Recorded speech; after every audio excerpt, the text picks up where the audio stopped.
ಕಾನೂನು ಹೋರಾಟದಲ್ಲಿ ಸಿಎಂಗೆ ತಾತ್ಕಾಲಿಕ ರಿಲೀಫ್. ಪ್ರಾಸಿಕ್ಯೂಷನ್ ಪ್ರಶ್ನಿಸಿದ್ದ ಅರ್ಜಿ ವಿಚಾರಣೆ ಆಗಸ್ಟ್ 29ಕ್ಕೆ ಮುಂದೂಡಿಕೆ. ಜನಪ್ರತಿನಿಧಿಗಳ ಕೋರ್ಟ್ನ ವಿಚಾರಣೆಗೂ ಹೈಕೋರ್ಟ್ ತಡೆ.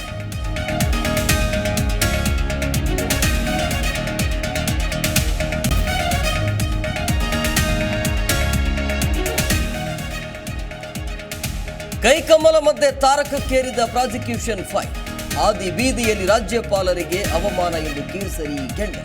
40 ವರ್ಷ ಜೀವನದಲ್ಲಿ ಕಪ್ಪು ಚುಕ್ಕೆ ಇಲ್ಲ ಎಂದು ಸಿದ್ದು ಆಕ್ರೋಶ.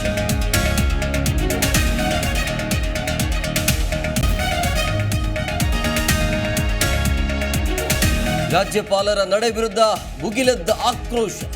ರಾಜ್ಯದಾದ್ಯಂತ ಪ್ರತಿಭಟಿಸಿ ಕಾಂಗ್ರೆಸ್ ಸಮರ.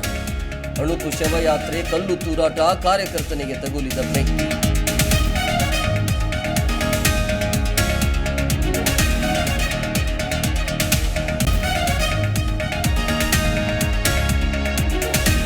ದರ್ಶನ್ ಭೇಟಿ ಮಾಡಿದ ಪತ್ನಿ, ಮಗ, ಸಹೋದರ. ಜೈಲಿನಲ್ಲಿ ಪುತ್ರರನ್ನ ತಬ್ಬಿ ಮುದ್ದಾಡಿದ ದಾಸ.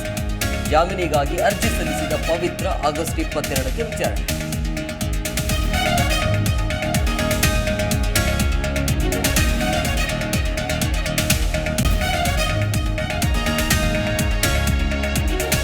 HSR ಲೇಔಟ್ ಯುವತಿ ಮೇಲೆ ಅತ್ಯಾಚಾರ ಆರೋಪಿ ಬಂಧನ.